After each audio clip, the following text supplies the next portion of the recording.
पहिलो कुरा चाहिँ नेपालमा नागरिकताको सवाल चाहिँ किन उठ्यो, यसको सरोकार के हो भन्ने विषयमा नै प्रष्टताको आवश्यकता हुन्छ। नागरिकता आफ्नो देशका नागरिकहरूले सम्मानित हुने अवसरबाट वञ्चित नहुन्, सेवा र सुविधाहरूबाट वञ्चित नहुन् भन्ने विषयसँग सम्बन्धित छ। त्यसै गरी अब विदेशीहरूले चाहिँ देशको सार्वभौम सत्ता र चाहिँ देशका अन्य आर्थिक अधिकार लगायतका विषयहरूमा, आर्थिक र राजनीतिक अधिकार लगायतका विषयहरूमा चाहिँ अनावश्यक छेडछाड गर्न नपाउन् भन्ने विषय पनि नागरिकतासँग सम्बन्धित विश्वव्यापी विषयसँग सम्बन्धित हुन्छ। तर अब नेपालमा चाहिँ नागरिकताको सवाल चाहिँ किन उठ्यो त? हुँदा आन्दोलनको विषय बन्यो हैन। नागरिकताको विषय चाहिँ आन्दोलनको विषय बन्यो नेपालमा भनेपछि के कारणले बन्यो त? पहिला त त्यो विषयमा प्रष्टता आवश्यक देख्छु हैन। नागरिकता चाहिँ दुरुपयोग भयो भनेर आन्दोलनको विषय बनेको होइन नेपालमा हैन।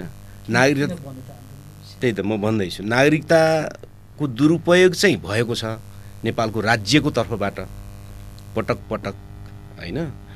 त्यो प्रसङ्ग एक ठाउँमा छ, तर नागरिकताको विषय आन्दोलनको एजेन्डा चाहिँ नागरिकहरूले चाहिँ नागरिकता दुरुपयोग हुन थाल्यो भनेर उठाएका होइनन्, बरु नेपाली नागरिकहरूले चाहिँ ठिक ढङ्गले समयमै सर्वसुलभ ढङ्गले वा नागरिकले दुःख नपाउने गरी नागरिकता प्राप्त गर्न सकेनन्। एक अर्को त नागरिकता प्राप्त गर्ने कैयौँ ढोकाहरू त्यसै नै बन्द भए र देशभित्रका नागरिकहरूको एउटा ठुलो खण्ड, लाखौँको खण्ड चाहिँ नागरिकता विहीन हुने अवस्था भयो र त्यो अवस्था निरन्तर रह्यो भनेर चाहिँ अनि नागरिकता आन्दोलनको विषय बनेको हो हैन।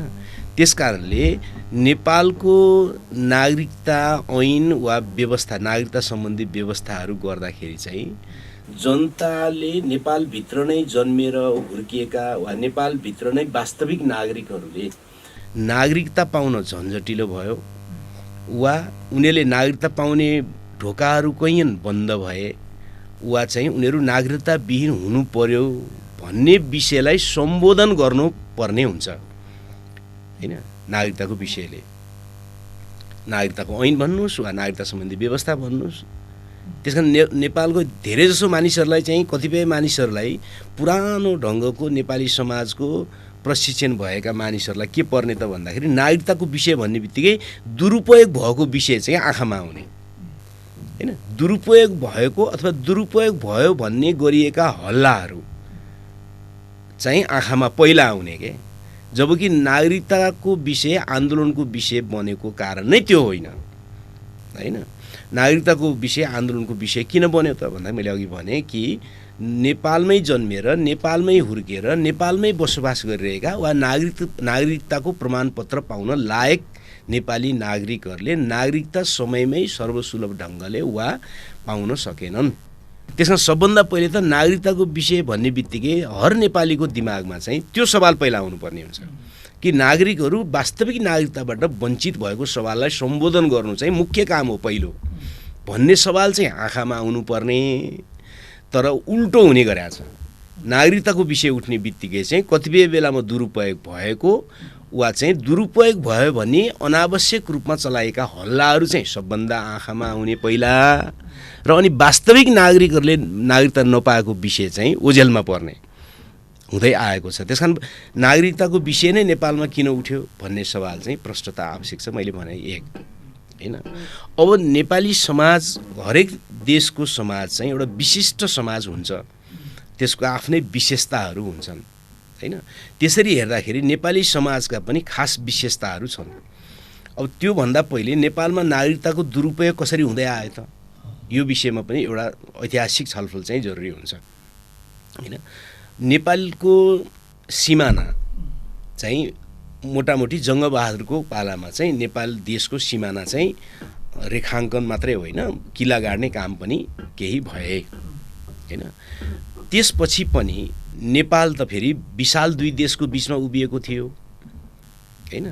एकातिर उत्तरतिर पनि तिब्बती समाजसँग चाहिँ उत्तरी सिमानाका नेपाली जनताको सांस्कृतिक सम्बन्ध थियो र त्यसै गरी चाहिँ दक्षिणतिर पनि भारतीय समाजसँग नेपाली जनताको चाहिँ लामो कालदेखिको सांस्कृतिक सम्बन्ध थियो। त्यसकारणले गर्दाखेरि उनीहरू दुवै समाजहरू उत्तरतिरको समाज पनि लगातार सांस्कृतिक सम्बन्धमा रह्यो र सांस्कृतिक सम्बन्धको चाहिँ सबभन्दा मुख्य वैवाहिक जीवनमा आदान प्रदानमा रह्यो उत्तरतिरको समाज पनि र दक्षिणतिरको समाज पनि निरन्तर सांस्कृतिक आदान प्रदानमा रहँदै आयो हैन। त्यसकारण यस्तो खालको समाज हो नेपाली समाज। अब कालान्तरमा उत्तरतिरको समाज हैन चीन अथवा तिब्बती समाजसँगको नेपाली समाजको उत्तरी क्षेत्रका जनताको सांस्कृतिक जीवन चाहिँ क्रमशः, किनकि भूगोलको हिसाबले त्यो कठिनाइपूर्ण भयो एक हैन, भूगोलको हिसाबले पनि कठिनाइपूर्ण र अन्य कारणहरूले गर्दा पनि क्रमशः त्यो सांस्कृतिक सम्बन्ध चाहिँ कमजोर हुँदै गएर अहिले करिब अब वैवाहिक जीवन चाहिँ सीमा वारपार चाहिँ नहुने जस्तो अवस्था करिब सिर्जना भइसकेको छ भनेपछि वैवाहिक जीवनको च्याप्टर चाहिँ हैन त्यो अध्याय भन्नुस् न उत्तरतिरको सकियो। अब आयो दक्षिण, पूर्व र पश्चिम तीनतिरको भारतसँग जोडिएको तीनतिरको नाकासँग जोडिएको सांस्कृतिक जीवन छ कि छैन त भन्यो भने दक्षिणतिर चाहिँ अलि घनीभूत रूपमा बाँकी छ हैन, पूर्व र पश्चिमतिर चाहिँ कमजोर छ। त्यहाँ चाहिँ अपवादको रूपमा जस्तो मात्रै केही भइराखेको छ, नत्र भने मूलभूत रूपमा अब बाँकी भनेको चाहिँ दक्षिणतिरको सम्बन्ध छ अथवा मधेसी जनता र भारतीय समाजमा रहेका एउटै बिरादरी भनेको जात व्यवस्था अनुसारको बिरादरीका चाहिँ परिवारहरूको बिचमा सांस्कृतिक सम्बन्ध बाँकी छ र वैवाहिक जीवन पनि बाँकी छ र त्यो चाहिँ अवशेषको रूपमा छैन, बरु त्यो निरन्तर सांस्कृतिक जीवनको रूपमा त्यहाँ बाँकी चलायमान छ। त्यो भनेपछि चाहिँ यस्तो खालको देश हो हाम्रो हैन। अब यस्तो देशमा चाहिँ सांस्कृतिक जीवन आदान प्रदान हुने क्रम पनि जारी थियो। त्यसबाहेक पञ्चायती व्यवस्था आइसकेपछि राजा महेन्द्रको नेतृत्वमा चाहिँ एक भाषा, एक भेष, एक जातिमा आधारित जो अहङ्कारवादी सत्तालाई पुनर्सङ्गठित गरियो पञ्चायतको नाममा हैन। त्यो भनेको पहाडिया, खस आर्य, हिन्दू उच्च जातीय अहङ्कारवादमा आधारित राज्य सत्ता निर्माण गरियो। त्यसलाई सुदृढ गर्न थालियो, बन्दै आएको थियो, त्यसलाई सुदृढ गर्न थालियो र सुदृढ गर्ने क्रममा चाहिँ सांस्कृतिक जीवन पनि फेरि त्यसै ढङ्गले निर्माण गर्न थालियो, सौन्दर्य मूल्यहरू निर्माण गर्न थालिए हैन। त्यो क्रममा पञ्चायतले के गर्यो त भन्दाखेरि चाहिँ खस नेपाली भाषी जुनसुकै देशमा बसेको भए पनि उनीहरू नेपालमा आएर बस्छन् भने चाहिँ उनीहरूलाई स्वतः नागरिकता दिने मात्रै होइन, जमिन पनि उपलब्ध गराउने नीति लियो। त्यस अन्तर्गत उता म्यानमारबाट बोलाइयो मान्छेहरू हैन, पञ्चायतकालमा म्यानमारबाट बोलाइयो, 20 साल पछिको कुरा हो हैन। म्यानमारबाट बोलाएर चाहिँ झापादेखि कञ्चनपुरसम्म हैन 2-2 बिघाका दरले जमिन दिएरै उनीहरूलाई बसोबास गराइयो। नागरिकताको त कुरै छोडौँ हैन, जमिन नै दियो तिनीहरूलाई। ऐतिहासिक तथ्य भयो हैन एकातिर। अर्कोतिर चाहिँ दार्जिलिङ, सिक्किम, कालिम्पोङमा हुर्किँदै आएका खस नेपाली भाषी सङ्गीतकारदेखि लिएर हैन विविध खालका मान्छेहरूलाई चाहिँ नेपालले सिधै बोलाएर नेपालका विभिन्न राजकीय यन्त्रहरूमा समेत उनीहरूलाई पदस्थापन गर्यो होइन। जस्तो कि अब अम्बर गुरुङ भन्नुहोस्, त्यसपछि गोपाल योन्जन भन्नुहोस् हैन, लगायतका मान्छेहरू त आइ नै रहे नि हैन, आइरहे। उनीहरूले नेपाली समाजको विकासमा कैयौँ योगदान पनि गरे, त्यसमा केही विवाद भएन। तर राज्यले सिधै नागरिकता बाँडायो हो नि त हैन। उनीहरू त इन्डियन नै थिए हैन। त्यो क्रम अहिले पनि चालु छ। अहिले पनि किन जारी छैन त? अहिले पनि सिक्किम, भारत, सिक्किम चाहिँ त्यसपछि दार्जिलिङतिरबाट आउने विभिन्न कला क्षेत्रका मान्छेहरू, विभिन्न मान्छेहरूले चाहिँ सुगम ढङ्गले नागरिकता प्राप्त गरे नि त गएका केही दशकहरूमा। त्यो त सत्य कुरा हो नि हैन। त्यसकारणले राज्यले नै के गर्दै आए त भने नागरिकताको विषयमाथि चाहिँ पञ्चायतकालमा ठुलो छेडछाड गर्यो हैन। र अहिले पनि सामान्यतया खस नेपाली भाषी र पहाडको अनुहारको खालका मान्छेहरू चाहिँ विदेश कुनै देशबाट यहाँ आइहाले भने उनीहरूले नागरिकता लिन चाहिँ नेपालभित्रकै अन्य प्रदेशका मान्छेहरूलाई भन्दा चाहिँ सजिलो अवस्था झेलिरहेको त ठोस उदाहरण छ नि, उदाहरण पनि छ र त्यो सत्य कुरा हो, त्यो कुनै मनगणन्ती कुरा होइन। यो कुरा राज्यले छेडछाड यसरी गर्दै आयो ऐतिहासिक रूपमा, त्यो गलत छ, त्यसरी छेडछाड गर्न मिल्दैन थियो होइन। अर्कोतिर चाहिँ के भइदियो त फेरि भने जो भारतीय समाजसँग बिरादरीको सम्बन्ध रहेका, सांस्कृतिक सम्बन्ध रहेका जो मधेसी जनता छन् उनीहरूमाथि चाहिँ नागरिकताको सन्दर्भमा जहिले पनि एक प्रकारको विभेद जस्तो, एक प्रकारको बन्देज जस्तो होइन, उनीहरूलाई चाहिँ भारतीय हो कि भनेर आशंका जस्तो होइन, यो हेर्ने क्रम पनि फेरि तीव्र रूपमा रह्यो, सँगसँगै रह्यो भनौँ। त्यसपछि त राष्ट्रिय स्वाधीनतासँग देशभक्तिसँग त्यो जोडिन थालिहाल्यो होइन, रहँदै आयो भनेपछि यी मुद्दाहरूलाई हामीले यसरी राज्यले गरेको दुरुपयोग सहितको इतिहासलाई हेऱ्यो भने कति छ त नेपालमा चाहिँ होइन। नेपालमा चाहिँ नेपालको समस्या चाहिँ कहाँ बढी केन्द्रित हो त नागरिकताको सन्दर्भमा भन्यो भने नेपालको राज्यले गरेको दुरुपयोग चाहिँ बढी हो होइन। सांस्कृतिक जीवनबाट नेपालमा दुरुपयोग भएको चाहिँ त्यस्तो खास होइन। अब आउँछ यहाँ कि कसैले चाहिँ लुकेर नागरिकता लियो होइन, अब चाहिँ खस नेपाली भाषी छ, कोही दार्जिलिङबाट आछ उसले लुकेर नागरिकता लियो, सिक्किमबाट आछ उसले लुकेर नागरिकता लियो, वा कोही चाहिँ भारतको मैथिली भाषा बोल्नेवाला छ यहाँ मिथिला क्षेत्रमा आएर लुकेर नागरिकता लियो भनेदेखि ती चाहिँ अपराधहरू भए, ती चाहिँ नागरिकता सम्बन्धी व्यवस्थाले सिर्जना गरेका समस्या भएन, त्यो चाहिँ के भयो त भने ती अपराधहरू भए।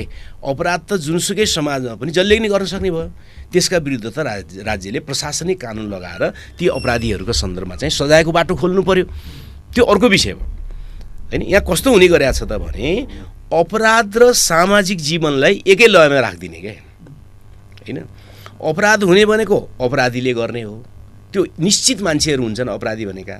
सामाजिक जीवन भने त सम्पूर्ण समाजको जीवन हुन्छ नि, त्यहाँ त अपराध भन्ने हुँदैन होइन। तर नेपालको सन्दर्भमा के भइदियो त भने मधेसको बारेमा हेर्दाखेरि चाहिँ जहिले पनि अपराधीहरूलाई अगाडि राखेर होइन, त्यो अपराधी पनि कस्तो भने हेर्नु न है, अचम्मको छ होइन। इन्डियन मान्छे कसैले आएर मधेसमा आएर नागरिकता लियो, तर नागरिकतामा प्रपञ्च मिलाउने र सही गर्ने को छ? पहाडिया हाकिम छ हेर्नुहोस् है, किन अहिलेसम्म प्रशासन त मधेसीको हातमा त छैन, निकै कम छ। भनिसकेपछि त्यो नागरिकताको प्रपञ्च मिलाउने र सही गर्ने सबै पहाडिया मुलगा खसारीहरू चाहिँ हुने, अनि त्यसको अपराधी चाहिँ एउटा मात्रै हुने। अपराध त सबै भयो नि, त्यो त नागरिकता दिनेदेखि लिएर नागरिकता लिनेसम्म भयो। अनि त्यस्ता अपराधीहरूलाई अगाडि राखेर अथवा अपराधजन्य विषयहरूलाई अगाडि राखेर सिङ्गो मधेसी समुदायलाई नै फेरि नागरिकताको सन्दर्भमा छेडछाड गर्ने हुन् भने जसरी बुझ्ने क्या, बुझ्ने वा त्यस्तो भाष्य निर्माण गर्ने जुन तरिका हुँदै आयो सामाजिक जीवनमा, त्यो कुरा गलत छ, त्यो कुरा सही छैन। त्यसबाट हामी मुक्त हुनु जरुरी हुन्छ। अब आयो चाहिँ नागरिकताका अहिलेदेखिका समस्याहरूको कुरा होइन। अब कतिपय विषय आउने गर्दछ कि विगतमा चाहिँ कैयौँ भारतीयहरूले चाहिँ 2026 सालतिर 30 सालदेखि इत्यादितिर यहाँ आएर व्यापार गरेर बसे, उसको छोराछोरीले नागरिकता लिए भन्ने प्रसङ्ग उठ्छ। नेपालमा नागरिकताको महत्त्व हुन थालेकै कहिले हो र होइन, किनकि नेपालमा नागरिकता कहिले चाहिने हो त भने नेपालमा नागरिकताको महत्त्व बढ्न थालेको नै 22-25 सालपछि हो होइन। त्योभन्दा अगाडि खासै महत्त्वको विषय नै थिएन, किनकि राहदानी दिने भन्ने चलन पनि थिएन, राहदानी लिनुपर्ने त्यस्तो बाध्यता पनि थिएन आम मान्छेलाई होइन। त्यसपछि जग्गा किनबेच गर्दाखेरि पनि घरायसी कागजबाट पनि हुने गर्दथ्यो होइन, मालपोतमै जाँदाखेरि पनि त्यस्तो नागरिकताको भन्ने कुरा आवश्यक थिएन। 2021 सालपछि क्रमशः त्यो विषय चाहिँ अगाडि आएर 25-26 को कानुनपछि त्यो कठोर हुँदै गयो होइन। त्यसकारण त्यो बेलामा चाहिँ आम समाजमा नै के हुन्थ्यो त भने नेपाली समाजबाट भारतीय समाजमा गएर बस्ने, जग्गा किन्ने भन्ने, सबै कुरा गर्ने, उताबाट पनि आउने, यता गर्ने, यो पनि चलि नै रहेको थियो। त्यसकारण ती आएका मानिसहरू र 25-26 सालदेखि जसले नागरिकता लिएर बसे उनीहरू पनि त्यहाँ गएर लुकेर नागरिकता ल्याउँला र अनि त्यो देशको सार्वभौमसत्ताको माथि चाहिँ धावा बोलाउँला भनेर आएर नागरिकता ल्याएको होइन नि। आफ्नो बाबुवा बाजे चाहिँ आए होइन, यहाँ चाहिँ व्यापार गर्न थाल्यो, व्यापार गर्ने क्रममा चाहिँ अब जग्गासँग जोड्नुपर्ने भयो, त्यसको निम्ति अलि आवश्यक हुन थाल्यो। अनि सरकारी अधिकारीहरूसँग कुरा गर्दाखेरि नागरिकता पाउने स्थिति थियो, नागरिकता लिए सक्यो, भएको त त्यही हो हैन। जस्तो कि भनौँ न माइती घर फिल्म बनाउन भनेर महेन्द्र खलकले चाहिँ नि भारतबाट एकजना चाहिँ नि हैन झा खलकलाई चाहिँ लगानी गर्न भनेर निम्तो दियो। उसले आएर माइती घर फिल्मको निम्ति लगानी गर्यो हैन। लगानी क्रममा त्यसपछि आम्दानी बटुल्नु पर्यो, उठाउनु पर्यो, ख्याति प्रख्यातिको कुरा हुने भयो। हुँदै गर्दाखेरि चाहिँ जनकपुरमा गएर त्यो खलकको एउटा बस्यो, तिनका छोरा नातिहरू चाहिँ नेपाली नागरिक भए। यो त सहज प्रक्रिया नै भयो त। यो त सामाजिक आर्थिक प्रक्रियामा चाहिँ सहज प्रक्रियामा भएकाहरूलाई पनि कस्तो भनिदिने त भने नियतपूर्वक त्यो यहाँ छिरेको हो हैन। त्यसको बाबुबाजे यहाँ नियतपूर्वक छिर्यो, त्यसको नाति नातिनाले नियतपूर्वक लिए र अनि अहिले आएर चाहिँ राष्ट्रघाती कुरा गरिरहेछन् भने जस्तो गर्ने के। अनि यो खालको भाष्यको निर्माण पनि त्यति सही कुरा होइन हैन। त्यो सही कुरा होइन। त्यसकारण यो सबै सापेक्षतामा हामीले नेपालको नागरिकताको सन्दर्भलाई हेर्नुपर्ने हुन्छ। अब आयो नागरिकताको मूर्त विषयहरूमा जाउँ हैन। मूर्त विषयहरूमा जाँदाखेरि चाहिँ एउटा चाहिँ जनआन्दोलन र चाहिँ जनयुद्ध जनआन्दोलन र मधेस आन्दोलनपछि नागरिकताका समस्याहरू समाधान गर्नका निम्ति हैन भनेर चाहिँ जन्मसिद्ध नागरिकता बाँड्ने काम भयो हैन। जन्मसिद्ध नागरिकता बाँड्ने काम भयो। जन्मसिद्ध नागरिकता बाँड्ने कतिजनालाई बाँडियो त त्यति बेला हैन। किन त्यो त राष्ट्रिय सहमतिमा भएको थियो। अन्तर्गत संविधान अन्तर्गत चाहिँ त्यो चाहिँ राष्ट्रिय सहमतिमा भएको थियो। राष्ट्रिय सहमतिमा भएको मतलब हो कि त्यो चाहिँ आवश्यक थियो। अब यहाँ कतिपय मान्छेहरूले के हल्ला गर्ने त भन्दाखेरि 27 लाखले नागरिकता लिए हैन, यस्तो भयो उस्तो भयो भनेर सामान्य चाहिँ नि निशुल्क पाइने युट्युबमा चाहिँ जो मान्छेहरूले हल्ला फैलाउने गरेका छन् त्यो भनेको चाहिँ आधिकारिक तथ्याङ्क हेर्नु छैन। त्यसले समाजमा अनावश्यक खालको चाहिँ नि अफवाह फैलाउने। अनि नेपालको गृह मन्त्रालयले जारी गरेको तथ्याङ्क अन्तर्गत चाहिँ 1,726 जना मान्छेले जन्मसिद्ध नागरिकता लिएका छन् हैन। जुन बेलामा अन्तर्गत संविधान जारी भइसकेपछि हैन राष्ट्रिय सहमतिमा जो जन्मसिद्ध यही नेपालमै जन्मेर नेपालमै हुर्किएर नेपालमै बसोबास गरेकाहरूलाई जन्मसिद्ध नागरिकता दिने भन्ने निर्णय भयो। त्यो अन्तर्गत नागरिकता जो दिइयो त्यो कति छन् त भने 1,726 जना भन्ने नेपालको गृह मन्त्रालयको आधिकारिक तथ्याङ्क हो। यो त वेबसाइटमै छ नि, यो कुनै लुकाइएको तथ्याङ्क त होइन।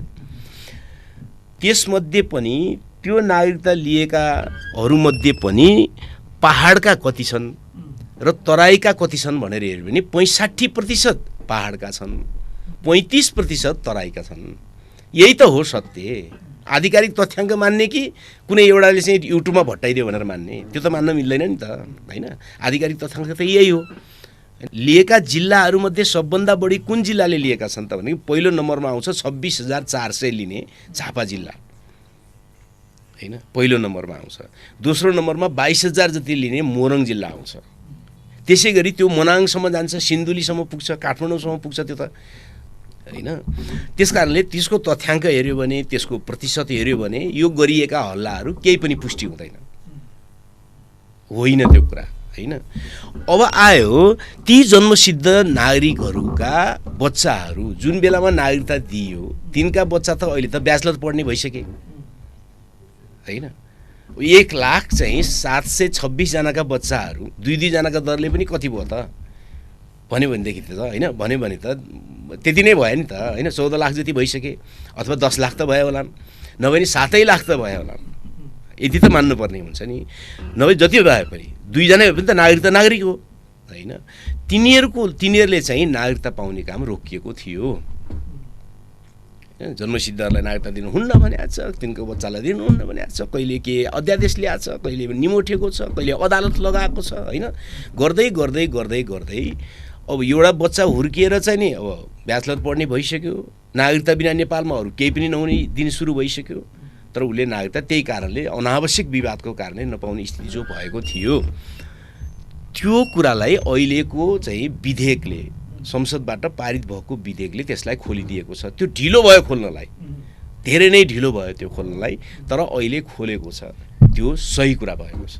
नागरिकता विधेयकले जो अड्किरहेको जन्मसिद्धका बच्चा बच्चीहरूको नागरिकताको सवाल थियो, जुन अपराधको स्तरमा चाहिँ समस्या भइसकेको थियो किन मान्छे जन्मिँदै हुर्किँदै जाने, यही देशको नागरिक हुने, उसको बाबु पनि आमा पनि नेपालको नागरिक छ, तर उसले नागरिकता नपाउने र उसको जीवन अवरुद्ध हुने न पासपोर्ट बनाउन पाउँछ, न चाहिँ बैंकमा खाता खोल्न पाउँछदेखि लिएर हैरान परेशान हुने जो स्थिति बनिसकेको थियो त्यो अपराधको स्तरमा विकसित हुँदै थियो। त्यो समस्या समाधान हुने बाटो खोलेको छ, त्यो सही भएको छ। अब यहाँ प्रश्न उठ्ने गर्छ एउटा, त्यो के त भने त्यो जन्मसिद्ध नागरिकता दिँदाखेरि नै त्यहाँ गडबडी भएको थियो भनेर कसैले भन्छ भने हैन, भन्छ भने त्यस्तो गडबडी छ भने त उजुरीको आधारमा प्रशासनिक कारबाही गर्नु पर्यो।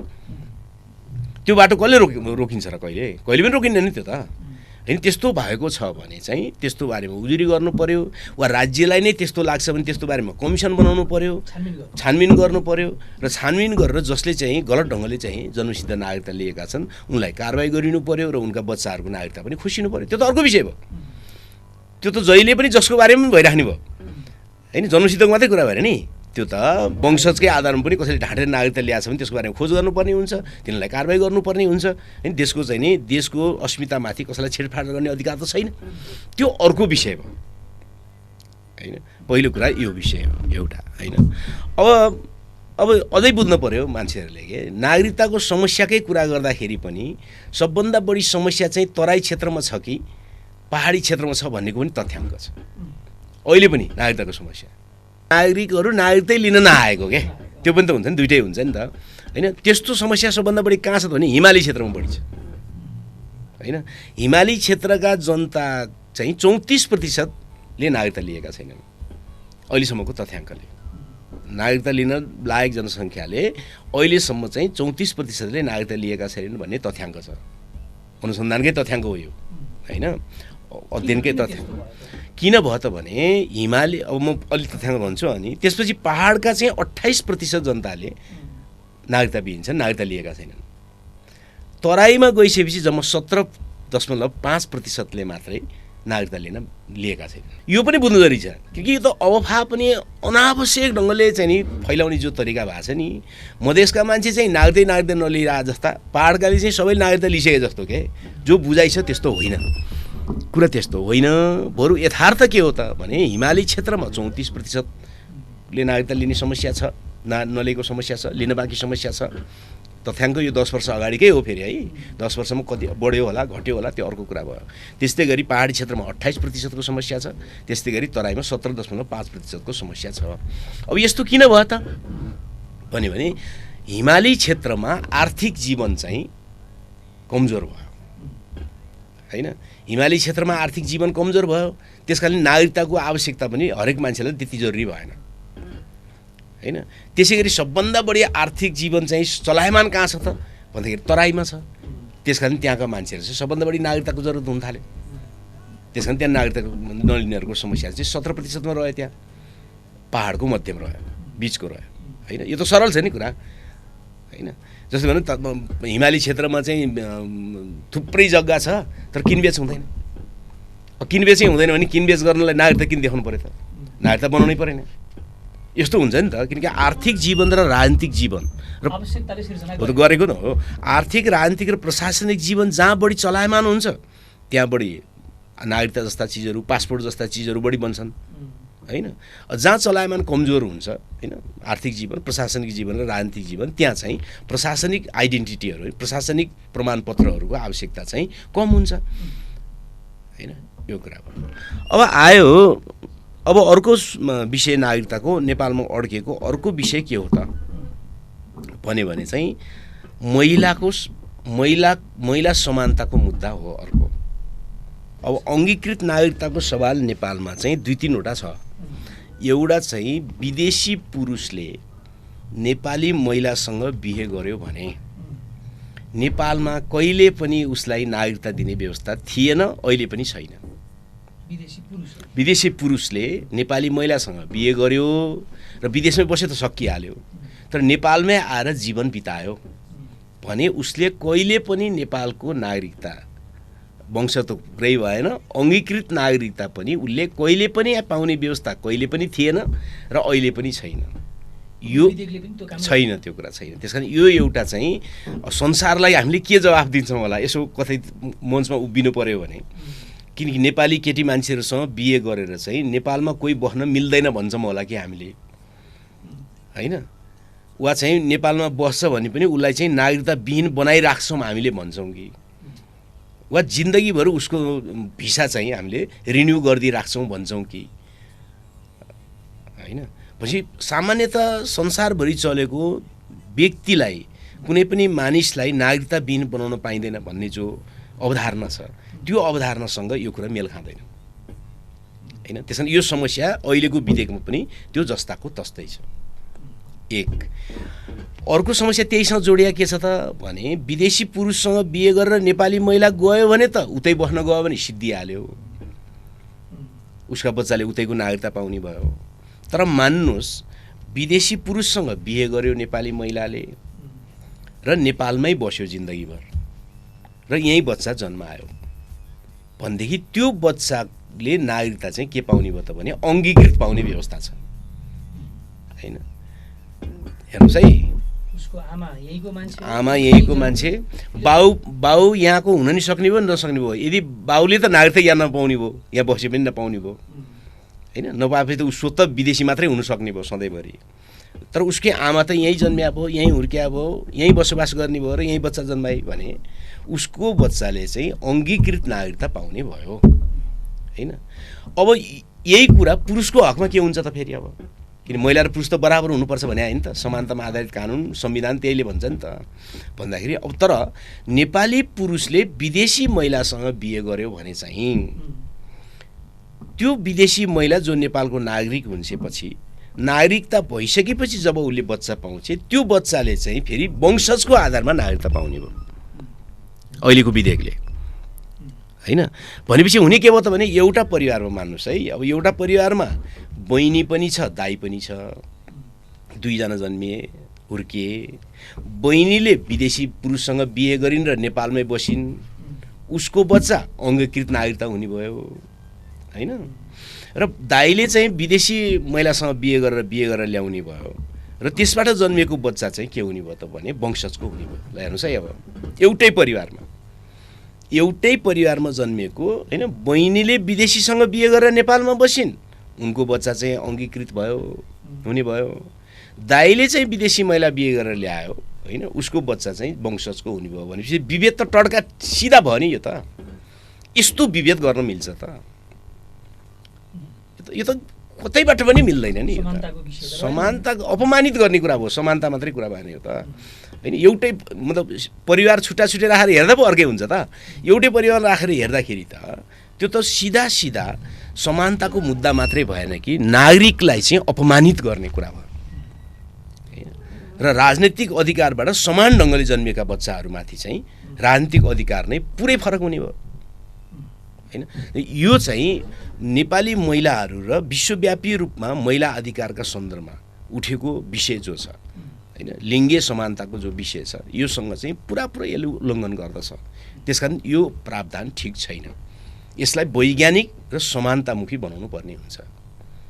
के गरी बनाउनु पर्ने हुन्छ त्यो त हामीले छलफल गर्नुपर्छ होइन, तर चाहिँ बनाउनु पर्ने हुन्छ। एउटा अङ्गीकृतको मुद्दा यहाँनिर गज्याङ छ होइन। अर्को अङ्गीकृतको मुद्दा कहाँनिर छ त भन्दाखेरि चाहिँ विदेशी महिला नेपाली पुरुषसँग बिहे गरेर आउँदाखेरि चाहिँ आउने बित्तिकै विदेशी नागरिकता त्याग्न प्रक्रिया सुरु गरेको जानकारी गरेपछि नेपाली नागरिकता पाउने, बिहे दर्ता गर्न जाँदाखेरि चाहिँ उताको नागरिकता त्यागेको अथवा नागरिकता लिन जाँदाखेरि उताको नागरिकता त्याग्ने प्रक्रिया सुरु गरेको यता जानकारी गराएपछि उसले अङ्गीकृत नागरिकता पाउने भन्ने व्यवस्था यो विधेयकले गरेको छ। अब यो अर्को विषय नेपालको। अब त्यसमा छलफल के उठ्यो भने 7 वर्ष ती महिलाहरूको निम्ति चाहिँ अङ्गीकृत नागरिकता लिनको निम्ति 7 वर्षको अवधि राख्नुपर्छ भन्ने एउटा कुरा उठेको थियो होइन। अहिले यो विधेयकले चाहिँ आउने बित्तिकै उता प्रोसेस सुरु गर्ने बित्तिकै पाउने भन्ने गरेको छ। अब यहाँ हामीले हेर्नुपर्ने कुरा के छ भने यसका दुईटा खण्ड हुन्छन्। यहाँ हाम्रो गज्याङ यहाँनिर भएको छ दुईटा खण्ड। एउटा खण्ड के त भने त्यस्तो विदेशी महिला होइन जो तेस्रो मुलुककी छ होइन को सन्दर्भमा के गर्ने र मधेससँग जोडिएको निरन्तर सांस्कृतिक सम्बन्ध रहँदै आएको भारतीय महिलाहरूको हकमा के गर्ने भन्ने हामीले यो विषयलाई दुईटा खण्ड राख्नु पर्थ्यो होइन। किनकि क्यानेडियन महिला यहाँ बिहे गरेर आउने भनेर हैन, सिराहापारीको भारतीय जिल्लाबाट चाहिँ यहाँ बिहे गरेर आउने भन्ने विषय ऐतिहासिक रूपमा एउटै होइन, बिल्कुल फरक हो हैन। त्यसकारण हामीले नेपालको विशिष्ट सामाजिक संरचना र ऐतिहासिकतासँग गाँसेर हामीले यो विषयमा हेर्नुपर्ने हुन्थ्यो। तर एउटै खाल्डोमा हालियो, एउटै डालोमा हालियो। विदेशी महिला भन्ने बित्तिकै क्यानाडाबाट पनि आउने पनि उही हैन, सिराहापारीको चाहिँ मैथिली भाषा बोल्ने पनि उही हैन, पर्सापारीको चाहिँ इन्डियामा बस्ने चाहिँ भोजपुरी भाषा बोल्ने पनि उही भन्ने भयो। कानुनी दृष्टिमा त उही हो विदेशी भनेपछि, तर नेपालको राजनैतिक र नेपालको ऐतिहासिक सन्दर्भले गर्दा उनीहरू एउटै होइनन्, बिल्कुल होइनन् हैन। अब यहाँ पर्यो के त भने अहिले यो विधेयकले जो गरे व्यवस्था छ त्यो चाहिँ नेपालको अहिलेको विधेयकले मात्रै गरे हो कि त्यो निरन्तर विगतदेखि हुँदै आएको हो त? हामीले हेर्नु पर्यो। हेर्दाखेरि त विगतदेखि नै नेपालमा बिहे गरेर आउने भारतीय महिलाहरू को बिहे गरेर आउने भए पनि मुम्बईबाट बिहे गरेर आउने होइन नि। हामीले बुझ्नुपर्ने सिमानासँग जोडिएको एउटै बिरादरीका हैन, एउटै जातका अथवा एउटै सामाजिक व्यवस्थाका भन्नुहोस् न, उनीहरू बिहे गरेर आउने गरे हो। त्यो बिहे गरेर आउनेहरूको हकमा चाहिँ नेपालको विगतको लामो समयदेखि इतिहासदेखि नै के अङ्गीकार गर्दै आइयो त त्यसलाई भन्दाखेरि चाहिँ त्यो चाहिँ आउने बित्तिकै उनीहरूले उता नागरिकता छोड्ने प्रोसेस सुरु गरेपछि यता नागरिकता अङ्गीकृत दिँदै आएको अवस्था हो। त्यसकारण यो एउटा नेपाली समाजको विशिष्टतामा आधारित निरन्तरता थियो, यो अहिले निर्माण भएको होइन हैन। र मान्छेहरूले यो पनि तथ्याङ्कमा अलिकति छलफल गरौँ कि मान्छेहरूलाई के लागेको छ भने अङ्गीकृत नागरिकता पाउने व्यवस्था गरेपछि वारवारी मान्छे आउँछन् भन्ने जो पर्या छ नि, नेपालमा हेरे हुन्छ। नेपालमा आधिकारिक तथ्याङ्क हेर्नु पर्यो। आधिकारिक तथ्याङ्क हेर्दाखेरि नेपालमा अहिलेसम्म चाहिँ अङ्गीकृत नागरिकता लिएर चाहिँ विदेशीहरू कतिजना आए त भनेर हेर्दाखेरि त्यो सङ्ख्या चाहिँ अहिले पनि 2 लाख पुग्दैन।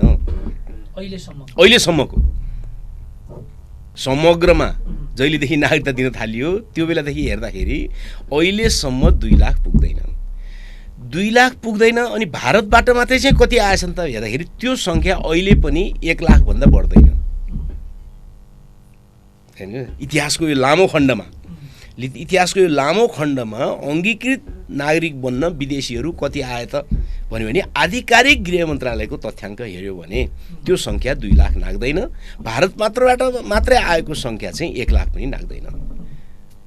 भनेपछि हामीले बुझ्नु पर्यो के त भने अङ्गीकृत नागरिकता लिएर नेपालमा हस्तक्षेप गर्न वारवारी मान्छे आउँछन् भन्ने जो मान्छेहरूले युट्युबमा हैन तर्क गर्दछन्, कतिपयले चाहिँ छलफल गर्दछन्, त्यो तथ्याङ्कसँग मेल खाँदैन। त्यो होइन। त्यो बरु तराई क्षेत्रमा वा पहाडी क्षेत्रमा वा चाहिँ नि ओलाङचुङ गोलामा वा चाहिँ विभिन्न सिमाना क्षेत्रमा जाँदाखेरि व्यवहारिक अनुभवहरू के भेटिन्छ त भने बिहे गरेर आउनेहरूले भन्दा व्यापार र राजनीतिक सेटिङ गरेर यहाँको चाहिँ विभिन्न अर्थ क्षेत्रहरू कब्जा गर्न आउनेहरूले चाहिँ उफ्रेर आएर यहाँ नागरिकता लिएका छन्। उनीहरू अङ्गीकृत हुने कुरा छैन, विभिन्न उफ्रेर विभिन्न नाजायज ढङ्गले नागरिकता लिएर बजार कब्जा गर्ने कामहरू चाहिँ भएको अनुभव चाहिँ सुनाउँछन् स्थानीयहरू। त्यसको बारेमा अनुसन्धान हुने इत्यादि हुनु त बाँकी नै छ हैन। त्यो सबैतिर छ। फेरि त्यो कुनै तराईमा मात्रै छ भन्ने कुरा होइन हैन। त्यो उत्तर दक्षिण पूर्व पश्चिम सबैतिर छ त्यो हैन। जस्तो कि भनौँ न विभिन्न गुम्बाहरूको नाममा चाहिँ हैन तिब्बतनहरू आउने हैन र त्यसमार्फत चाहिँ विभिन्न मान्छेले नागरिकता लिएको त पटक समातिरहेको छ सिडिओले हैन। कैयौँ चाहिँ दार्जिलिङ र सिक्किमतिरबाट चाहिँ इसाईहरू आउने, उनीहरूको अनुहार चाहिँ पहाडिया मूलको अनुहारसँग मिल्ने हैन, भाषा चाहिँ मिल्ने भएको हुनाले तिनीहरूले नागरिकता लिएर आएको पनि प्रशस्त भेटिया छ, समातिएकै छ पटक हैन। त्यसै गरी भुटानी शरणार्थीहरूले पनि कैयौँले लिएको पनि थाहा छ, त्यो पनि व्यवहारिक रूपमा जनसमुदायले प्रश्न पारेका छन्। त्यसै गरी म्यानमारबाट आउनेहरूले पनि लिएर बसेका छन् हैन। कतिपय त थुप्रै नै गण्यमान्य पदमा समेत पुगेका छन् हैन। यस्तो चाहिँ बरु देखिन्छ। तर चाहिँ अङ्गीकृत नागरिकता लिनेहरूको चाहिँ लावा लस्कर छ, लाखौँको सङ्ख्यामा छ भन्ने कुरा चाहिँ तथ्याङ्कले पुष्टि गर्दैन। एउटा कुरा यो पनि सँगसँगै भन्नु पर्यो हैन।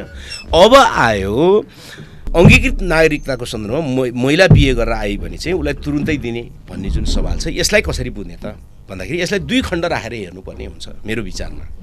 अनि एउटा चाहिँ हाम्रो निरन्तरको सांस्कृतिक सम्बन्ध रहेका देशहरू बाहेकका हैन मुलुकबाट बिहे गरेर आउनेको हकमा हामीले विशिष्ट अर्को नीति बनाउनु पर्ने हुन्छ र तर भारतीय समाजसँग सांस्कृतिक सम्बन्ध बिरादरीको सम्बन्ध रहेर निरन्तर वैवाहिक जीवनमा गाँसिएका समुदायहरूको हकमा हामीले विगतदेखि चल्दै आएको जो परम्परा छ त्यो परम्परालाई हामीले कायम राख्नुपर्ने हुन्छ। त्यो हाम्रो नेपाली समाजको विशिष्टता हो हैन, किन विशिष्टतालाई सम्बोधन गर्नुपर्छ हैन। अब मान्छेलाई प्रश्न उठ्छ त्यहाँ मात्रै किन त्यस्तो गर्ने त हैन, नेपालको चाहिँ मधेसी नागरिकले मात्रै किन त्यो अधिकार पाउने त भन्ने जुन प्रश्न उठ्छ। पहिलोको त नेपालको मधेसकै मान्छेले, मधेसकै यादवले वा मधेसकै चाहिँ ब्राह्मणले वा मधेसकै राजपूतले यदि क्यानाडाको महिला बिहे गरेर ल्यायो भने उसको बारेमा छुट्टै नीति लिनुपर्ने हुनसक्छ। त्यो बारेमा हामीले अतिरिक्त छलफल गर्नुपर्छ हैन। तर उसले पारीको जो निरन्तरको उसको बिरादरीको सम्बन्ध थियो जो हजारौँ वर्षदेखि लगातार चलिरहेछ, जसलाई दुईटै देशका राज्यले कहिल्यै मनाही गरेनन्। यहाँ बुझ्नुपर्ने कुरा, सुगौली सन्धिपछि पनि दुईटै देशका राज्यहरूले कहिल्यै मनाही गरेनन्, बरु एकदम आरामसँग चल्न दिए। त्यस्तो सांस्कृतिक सम्बन्ध रहेका मान्छेहरूसँगको विवाहको हकमा चाहिँ हामीले विशिष्ट नीति बनाउनु पर्ने हुन्छ। त्यो विगतदेखि चल्दै आएको निरन्तरता हो। त्यो निरन्तरतामा विशेषता केही थप्नुपर्छ भने छलफल गरेर थपे भयो, नत्र भने त्यो निरन्तरताले कुनै पनि नागरिकताको समस्यालाई बल्झाउने वा नयाँ समस्या ल्याउने देखिएको छैन, देखिएको थिएन हैन, अहिले पनि छैन। विगतदेखि नै गर्दै आएको त्यो समुदायको सन्दर्भमा त्यही नै हो। त्यसकारण नेपाली समाजको त्यो विशेषता हो। अब मैले भन्छु कि त्यस्तो विशेषता त्यहाँ किन जरुरी छ त भन्ने प्रश्न उठ्छ नि त। हो, त्यस्तो विशेषताको बारेमा बुझ्नु पर्यो कि नेपाली समाजमा हरेक नेपालीले बुझ्नु पर्यो कि मधेसी भन्ने नेपालमा एउटा विशिष्ट समुदाय छ जो संसारमा मधेसी अन्त कहीँ पनि छैन। जसरी गोर्खा भन्ने समुदाय हैन बेलायत र भारतमा एउटा छुट्टै छ, नेपालमा छैन। नेपालमा गोर्खा जिल्ला छ, गोर्खामा बस्नेलाई गोर्खाली भन्छन्, तर त्यो समुदायको नाम होइन भन्या छैन नेपालमा। तर भारतमा गोर्खा भन्ने एउटा समुदाय छ, त्यसै गरी बेलायतमा एउटा गोर्खा भन्ने समुदाय छ, किनकि गोर्खा भर्ती सन्धिबाट सेनामा जाने परम्पराबाट सुरु भएको हो, त्यो विशिष्ट हो त्यो त्यहाँको निम्ति। त्यस्तै गरी नेपालमा एउटा मधेसी भन्ने समुदाय छ जो संसारमा अन्त कहीँ पनि छैन। भारतमा पनि मधेसी भन्ने कोही पनि छैन, नेपालमा मात्रै छ। त्यो मधेसी भने को हो भन्ने चिन्न पर्यो। संविधानमै लेखिसक्यौँ हामीले मधेसी भन्ने, मधेसी समुदाय छ, उसको अधिकार पनि चाहिन्छ भनेर हामीले लेखिसक्यौँ भनेपछि मधेसी भने को, आयोग बनाइसक्यो, संविधानमा लेखिसक्यो हैन, उसको चाहिँ त्यो अधिकार चाहिन्छ, मधेसीले अधिकार पाउनुपर्छ आफ्नो भन्ने छ नि त। भने मधेसी भने को हो भने त चिन्न पर्यो नि त, को हो मधेसी भने हैन। मधेसमा बस्ने मधेसी हो, त्यसो हो भने पहाडकाहरू सयौँ वर्षदेखि मधेसमा बसेका छन्, उनीहरूले आफूलाई मधेसी भन्दैनन्, उनीहरू मधेसी होइनन् हैन। कालो वा गोरो मान्छे मधेसी हो, रङ्गसँग त मधेसको सम्बन्ध छैन। मधेसमा काला मान्छे पनि छन्, गोरा मान्छे पनि छन्, गाउँ गोरा मान्छे पनि छन्, सबै प्रकारका मान्छे छन्, रङ्गका मान्छे पनि होइन। मैथिली भाषा बोल्ने मान्छे मधेसी हो, भोजपुरी भाषा बोल्ने मान्छे मधेसी हो, त्यो पनि होइन, किनकि इन्डियामा त मैथिली र भोजपुरी बोल्ने त यहाँभन्दा बढी सङ्ख्यामा छन्, तर उनीहरूले आफूलाई मधेसी भन्दैनन् होइन। त्यसो भने मधेसी को हो त? हामी जसलाई मधेसी भनिरहेका छौँ संवैधानिक रूपमा, मधेस आन्दोलन भन्छौँ, मधेसी जनता भन्छौँ, मधेसी आयोग बनाउँछौँ इत्यादि इत्यादि, जो मधेसी भन्छौँ हैन, ती मधेसी भनेको चाहिँ को हो त? त्यसमा वास्तवमा मधेसी भनेकै को हो त भने सुगौली सन्धिबाट राजनैतिक कारणले एउटै बिरादरीका, एउटै खानदानका, एउटै जातका, एउटै संस्कृतिका, एउटै परिवारका मान्छेहरू फरक फरक देशमा पर्न गए, सुगौली सन्धिको कारणले पर्न गए। परिसकेपछि अधिकांश देशहरूमा कहिलेकाहीँ सिमाना विभाजन हुँदा चाहिँ एक देशले अर्को देशसँगको सम्बन्धलाई कट अफ गरिदिन्छ।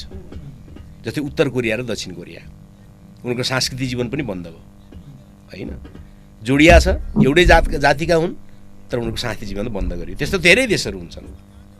तर भारत र नेपालको सन्दर्भमा ती जनताको हकमा के गरे त दुईटै देशका राज्यहरूले भने उनीहरूको सिमाना चाहिँ फरक फरकमा बस्नु पर्यो, मालपोत उनीहरूले फरक फरक देशलाई तिर्नु पर्यो, तर सांस्कृतिक जीवन बिहेबारीदेखि सबै कुरा चाहिँ उनीहरूले एक आपसमा अकण्टक गर्नका निम्ति राज्यहरूले छुट दिएपछि त उनीहरूले गरे त्यो सम्बन्ध हैन। सांस्कृतिक जीवनमा त्यो यस्तोसम्म छ कि सबैलाई थाहा छ कि यो जातहरूका बिरादरी हुन्छन्, बिरादरीका चाहिँ नि मुखिया हुन्छन्। लामो समयसम्म र अहिले पनि कतिपय जातहरूमा के देखिन्छ त भने यताका मान्छेहरू उताको चाहिँ जातीय छलफल गर्नको निम्ति मुखियागिरी गर्न जाने, यताको समस्या पर्दाखेरि चाहिँ उताबाट मुखियाहरू चाहिँ यहाँ आएर चाहिँ फैसला गर्ने सामुदायिक न्याय प्रणाली पनि अहिले चलि नै राखेको छ, अहिले पनि चलिराखेको छ हैन। त्यो बिरादरीमा त्यही कानुन लागू हुन्छ हैन। अर्को देशको भनेर निर्णय नगर्ने कुरा छैन भनेपछि मुखियागिरी त एक देशको मान्छेले गएर अर्को देशमा गर्ने गरेछ भनेदेखि अब बिहेबारीको त कुरै छोडौँ। त्यसकारण बिहेबारी पनि उनीहरूको निरन्तर चल्दै आयो र त्यसलाई राज्यले कुनै कानुन बनाएर कुनै आदेशद्वारा कुनै नियमद्वारा त्यसलाई वर्जित गरेन, त्यसलाई वञ्चित गरेन, बरु त्यसलाई प्रोत्साहित नै गर्यो, स्वाभाविक ठान्यो हैन। अब त्यसरी स्वाभाविक ठान्दै जाँदा नेपालतिर बसेका मानिसहरूले चाहिँ आफूलाई के ठाने त भने काठमाडौँको राज्यले हामीलाई भेदभाव गर्यो, अन्याय गर्यो, हामीलाई जागिर खान अन्याय गर्यो, मालपोत हामीले यही देशमा तिर्छौँ हैन। हामी लगातार यही देश बनाउनका निम्ति सुगौली सन्धि गरिसकेपछि नेपालमा कता बस्ने भन्ने कुरा पनि त अङ्ग्रेजहरूले उनीहरूलाई सोधेको कुरा हो नि त। किन सुगौली सन्धि सुरुमा जो भयो त्यसले त चाहिँ चुरेभन्दा तलको भूभाग त इन्डियातिर थियो, अङ्ग्रेजले कब्जा गरेका थियो, नेपालका भारदारहरूले मानेनन्। त्यसपछि मकवानपुरमा लडाइँ भयो, 700 जति नेपालीहरू मारिए भनिन्छन् मकवानपुर गढीमा हैन। त्यसपछि अङ्ग्रेजहरूले ठाने कि यिनीहरूले नमान्ने भए, पछि उनीहरूलाई पनि नयाँ प्रश्न उठिसकेपछि तराईका सामन्तहरूलाई बोलाएर उनीहरूले छलफल गर्ने क्रममा तराईका सामन्तहरूले हामी नेपालतिर नै बस्छौँ भनेर भनिसकेपछि नै दरोबस्तोको रूपमा अथवा उपसन्धिको रूपमा बेलायतले चाहिँ चिठी लेखेर फेरि तराई खण्डको भूभाग पनि उसले फिर्ता गरेका थियो। त्यो भूभागमा बसेका मान्छेहरू हुन् यिनीहरू मधेसी भनेका, जसले नेपालतिर नै बस्नका निम्ति उनीहरूले अङ्ग्रेजसँग समेत संवाद गरेका थिए, राय दिएका थिए। यो कुरा त हैन। अब उनीहरू किन त्यति बेला नेपालतिर बस्न चाहे त्यो बारेमा छलफल गर्नुपर्छ, अध्ययन गर्नुपर्छ हैन। मेरो अनुमानको कुरा गर्ने हो भने दुईटा कारणले बस्न चाहे। एक त उनीहरू अधिकांश हिन्दू थिए हैन, बेलायतीहरू चाहिँ इसाई थिए, गाई खानेहरू थिए, त्यसमा तिनीहरूको शासनमा किन जाने भन्ने कुरो सोच पर्यो होला। एक त्यस कारणले पनि उनीहरू यतैतिर बस्न चाहे होलान् किनकि यहाँका राजा महाराजा त हिन्दू थिए। एक अर्को पृथ्वीनारायण शाहको राज्य विस्तारभन्दा ठिक अगाडि उनीहरू पहाडमा रहेका राज्यहरूसँग गाँसिसकेका थिए हैन। चौदण्डीसँग गाँसिएका थिए, उदयपुर चौदण्डीको सेन राज्यसँग गाँसिएका थिए सिरा सप्तरीकाहरू हैन। त्यसै गरी चाहिँ बागमती वारिकाहरू चाहिँ मकवानपुर गढीसँग गाँसिएका थिए सेन राज्यसँग। त्यसै गरी चाहिँ सप्तरीदेखि लिएर उता सुनसरी मोरङतिरकाहरू चाहिँ विजयपुर गढीसँग, विजयपुर सेन राज्यसँग गाँसिसकेका थिए। तिनीहरूसँग लामो समयको हेमचेमका कारणले पनि उनीहरू यतैतिर सुगम ठान्थे होला, दुईटा कारणले अथवा जे ठान्थे होला त्यो अध्ययनको विषयमा। तर जे होस् मधेसी जनताले त्यति बेला नेपालतिर नै बस्ने भनेर राय राखेको कुरो त सत्य हो। त्यसरी बसेका जनताको उनीहरूको सांस्कृतिक जीवन दुईटै राज्यले, इन्डियातिरको राज्यले पनि यतातिरको राज्यले पनि सांस्कृतिक जीवनलाई कुनै पनि अवरोध सिर्जना नगरेको हुनाले उनीहरू त सांस्कृतिक जीवन त एउटै बिरादरीको रूपमा गर्दै आए हैन। गर्दै आइसकेपछि यतातिरको जो जनता थिए उनीहरूले चाहिँ काठमाडौँको शासनले हामीलाई अत्याचार गर्यो भन्ने उनीहरूलाई लाग्यो हैन। नागरिकता दिने मुद्दामा, भाषा लाद्ने मुद्दामा हैन, भूमि थलो मिच्ने मुद्दामा राणा शासनदेखि नै सुरु भयो, पञ्चायतकालमा कडा हो हैन, कडा गर्दै आयो हैन। 11 सालसम्म त काठमाडौँ आउनु पनि भिसा लिनुपर्ने स्थिति थियो उनीहरूलाई, जसको कारणले उनीहरूले आफूलाई के ठाने त भने हामी उत्पीडित हौँ भन्ने ठाने, हामीलाई क्षेत्रीय उत्पीडन हो भन्ने उनीहरूले ठाने। र त्यो क्षेत्रीय उत्पीडनबाट मुक्तिको निम्ति उनीहरूले मधेसको मुद्दालाई, मधेसी परिचयको मुद्दालाई अगाडि लिएर आए, जसको कारणले त्यो समुदायको नाम मधेसी बन्न पुग्यो हैन। छुट्टै पहिचान सहितको एउटा समुदाय बन्न पुग्यो र विशिष्ट भयो त्यो। त्यसकारण मधेसी भनेकै के हो त भने अरू धेरै कुरा पनि होला, तर मुख्य कुरा के हो त भने सुगौली सन्धिबाट एउटै बिरादरीका मान्छे नेपालतिर परे, कोही इन्डियातिर परे, तर त्यही एउटै बिरादरीमा सांस्कृतिक सम्बन्ध राख्न दुईटै राज्यले दिइराख्यो र नेपालतिर पर्नेहरूले आफूलाई उत्पीडन महसुस गरे र उनीहरूले आफ्नो अधिकार माग गरे र त्यो अधिकारभित्र उनीहरूले के पनि पारे त भन्दाखेरि हाम्रो सांस्कृतिक जीवनमा आधारित भएर हाम्रो नागरिकता सम्बन्धी हाम्रो कुरालाई पनि विशिष्ट ढङ्गले सम्बोधन गर्न पर्यो भनेर उनीहरूले भने। अनि कहाँ अन्याय भयो त यो मुद्दा, कहाँ गलत भयो त यो मुद्दा? गलत भएन नि त। त्यस कारण मधेसी भनेर हामीले चाहिँ नेपालमा मधेसी छ, मधेसी चाहिँ विगतमा उत्पीडित समुदाय हो, उत्पीडित क्षेत्र हो मधेस, र अहिले उनीहरूलाई समानतामा आधारित व्यवहार गरिनुपर्छ र उनीहरूको विशिष्टतामा आधारित भएर चाहिँ हामीले अधिकारहरू राज्यले व्यवस्था गर्नुपर्छ भनेर सोच्ने हो भने होइन, मधेसी समुदायले भारततिर बस्ने आफ्नो बिरादरीका सांस्कृतिक बिरादरीकाहरूसँगको बिहेबारीबाट आएका महिलाहरूलाई नागरिकता दिँदाखेरि चाहिँ सहजतापूर्वक हिजोदेखि ढङ्गले दिनुपर्ने व्यवस्थालाई हामीले कुनै नागरिकताको सिद्धान्तमा भएको अन्यथाको रूपमा बुझ्न हुँदैन।